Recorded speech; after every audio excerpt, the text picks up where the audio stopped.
Welcome back to my channel, and for today's video, andito po tayo sa isa sa pinaka-affordable na property ma-offer ko na napakalapit po sa beach. Actually, around 3 minutes lang po siya or 2 minutes from the beach, no? Pwede kayo mag-swimming. Located po yan dito sa Calatagan, Batangas. So, ito po yung property natin. Yan. So, siguro para makita nyo agad yung kanyang itsura, yung buuan ng itsura nito, is papaliparan natin siya ng drone shot that you will see in 3, 2, 1 in here.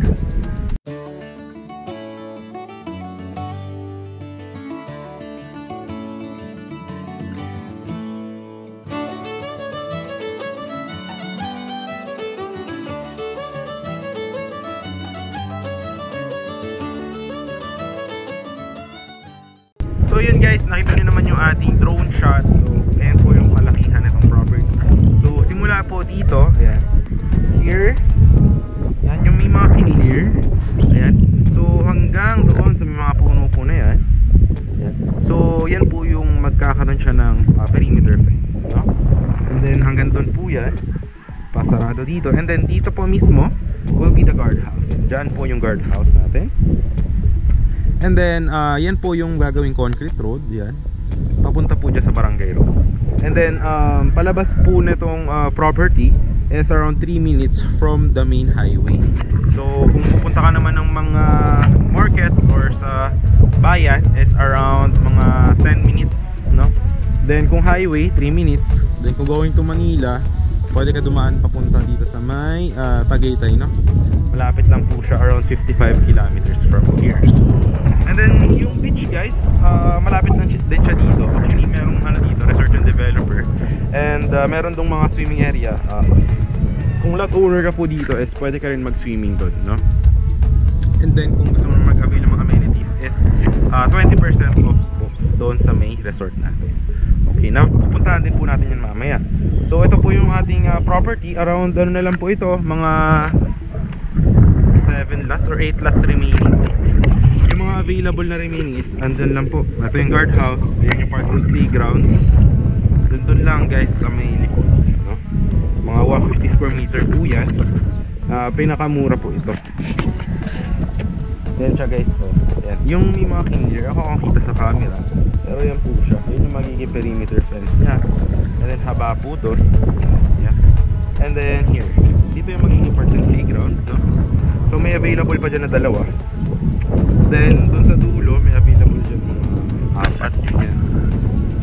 Then dyan meron ding available dito, ilan pa ba yun, mga dalawa ito. And then ito na yung guardhouse. Dyan yung magiging concrete road, no? And then drainage, magkakaroon po yun ng lines for electricity and water din, no? So yeah, ito po yung ating property tour dito sa Calatagan, Batangas. So siguro ipunta ko naman kayo doon sa may beach or pwedeng swimmingan dito kung gaano siya kaganda para ma-appreciate nyo. But yun, kung may mga inquiries kayo dito, message nyo lang ako. Nandiyan naman yung Viber, WhatsApp ko dyan sa may video, no? Makikita nyo, message nyo lang ako dyan para ma-assist ko yung inyong mga inquiries, no? Yan. So actually yung hangin dito, malamig dito guys. Lalo pag paggabi, maganda dito yung weather. Sariwa, tsaka probinsya talaga. Tapos dito, kapag fully constructed na yung subdivision, any house design po siya. So yan, tara, punta ko kayo sa beach para makita nyo yung gaano siya kaganda at yung resort na itong developer. So let's go. Ay, makita pala din muna natin kung ano ba yung magiging itsura nitong property or sample na magiging itsura ng mga property natin after the full construction. So pakita ko sa inyo yung mga drone shot nyan, no? Yung mga full constructed na. In here, 3, 2, 1, papakita kayo dyan.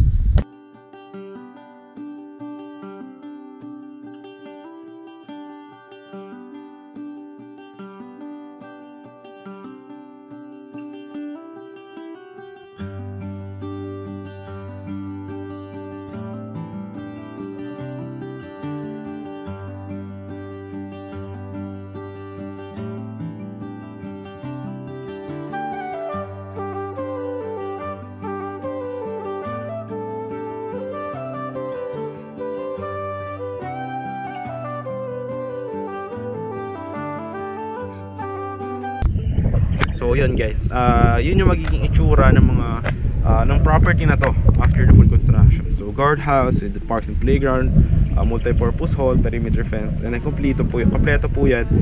Meron siyang concrete road, perimeter fence, and yung kanyang lines for the water and electricity.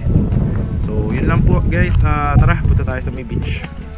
Guys, nandito tayo ngayon sa resort ng developer. Yan, kung lot owner kayo doon sa may mga pinasyal natin na property, 20% discount po kayo dito, no? And mura lang po yung kanilang mga tent. Yan, pakita ko sa inyo guys. Ito siya. Yan, ito yung resort. Ayan. Alright, yan, mura lang mag-kayak. Tapos yan, yung mga camping tent. Or gusto nyo, mura lang din dito yung mga cottage. Yan, kung gusto nyo. Pag gusto nyo naman mag-swimming lang, ano lang dito, 150 pesos. Pero lot owner ka, 20% discount. So mga around 120 pesos na lang.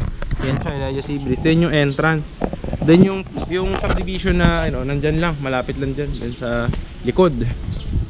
Special ko kayo dito yung kanyang beach, no? Kanyang beach. Ayan. Tsaka yung mga rooms. Ayan yung mga rooms guys. Ayan o. Ayan siya. So ano lang dito, mura lang yung mga package. Kung mag-overnight kayo, dito tayo swimming pool. Ayan. Swimming pool. Tapos papakita ko sa inyo yung magiging swimming, yung itsura ng beach dito kung mag-swimming kayo. Mura lang naman. But magkakaroon dito ng construction nung kanyang free swimming area, under development pa rin. Pero yung mga lot owners, magkakaroon sila ng free swimming area. Tapos ito yung kanyang swimming pool. Ayan o, ganda. May slide din doon guys. Ayan o, may slide doon. Ito yung swimming pool. Ayan o. Diba? Ganda, diba? Mura lang dyan mag-swimming guys. Very affordable dito. Ayan o, mga safety rules. Ayan. Tapos yan, pwede rin kayo mag-rent ng mga kubo. Ayan o, dito. Or pwede rin kayo mag-rent ng room. Ayan, mga ganyan. Tapos kung gusto nyo naman, magsaswimming na kayo day tour, pwede din. Mura lang din siya. Pakita ko sa inyo yung itsura ng dagat dito. Doon pala merong magiging entrance din doon. Ayan. Sa may, kaso di ata kita sa camera, no? Di ata kita. So pasyal ko lang kayo doon sa beach. Pwede rin kayo dito pala guys, mga isda. Ayan, tapos yung mga iisda nyo, babayaran nyo lang. Pwede nyo siya ihawin o ipaluto. Dito, yung mga isda dyan, mga bangus. Ayan. Tilapia. Okay.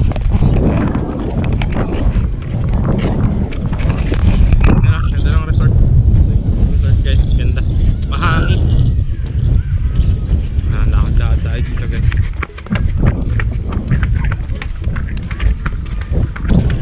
Ito yung sinasabi ko sa inyo na ano, pwede kayo mag-rent ng cottage. Yan, mura lang siya. O mag-family kayo, pwede kayo dito mag-avail. Yan yung mga fresh bangus, 300 per kilo. Tilapia 250, hipon 600 per kilo. Free use of fishing rod. Kasi ito yung dagat guys dito. Tignan nyo kung gaano kalinis. Yan o, tignan nyo.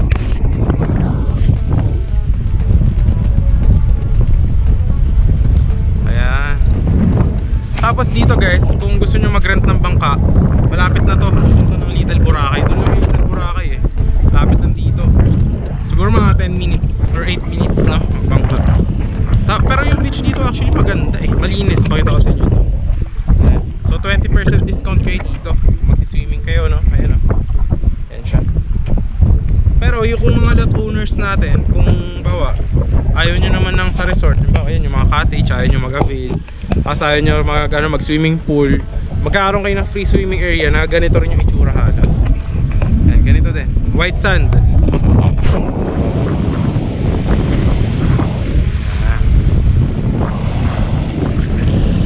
Yan, white sand, magkakaroon na swimming area pero hindi dito, dun sa ibang part nitong property.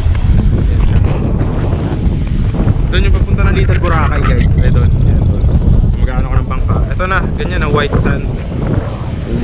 So ganyan yung magiging beach exclusive para sa mga lot owners natin. As any house design shop and full construction. Goods na goods siya kung gusto nyo ng weekend property, no? I will highly advise this property or this lot. Yan siya. Yun yung magiging ano, yung galing dun sa property, may daanan din dyan. Dito. So yun lang naman yung tour natin dito guys. Actually maganda yung masabi ko 1 to 10 if you're looking for a lot na parang alam mo yun, away from Manila and very refreshing and very affordable dahil isa sa selling point. I would highly advise this one. So yun guys, kung nagustuhan nyo ating video na ito, huwag nyo naman kalimutang i-like yung ating video and subscribe our channel, and syempre huwag mo kalimutang i-hit yung notification bell natin para lagi ka updated to our next upcoming videos. Sa mga next property ba, gusto mo inquire, kung gusto mo ko i-message mo lang ako, nandiyan yung Viber and WhatsApp ko, message mo lang ako and I will answer all your inquiries. So yun lang po. So this is John Critch again, once again, and see you po on the next vlogs. Ayan. And pwede rin kayo mag rito, jet ski, ayun o. Ayan o, diba? Ganda. Ayan yung sand niya, pakita ko sa inyo yung sand. Ayan o, grabe, puti. Siya.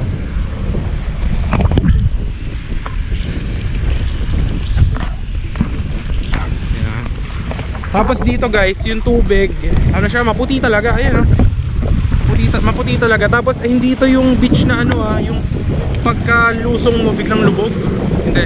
Ano siya, pagka lumusong ka kahit na sa malayo ka na, medyo mababaw pa rin siya. Tapos hindi siya mabato. Maganda yung ano dito, yung beach. Goods na goods. Lalo pag hapon ka mag-swimming, masarap. So yun lang. Thanks for watching. God bless po sa lahat. Bye bye.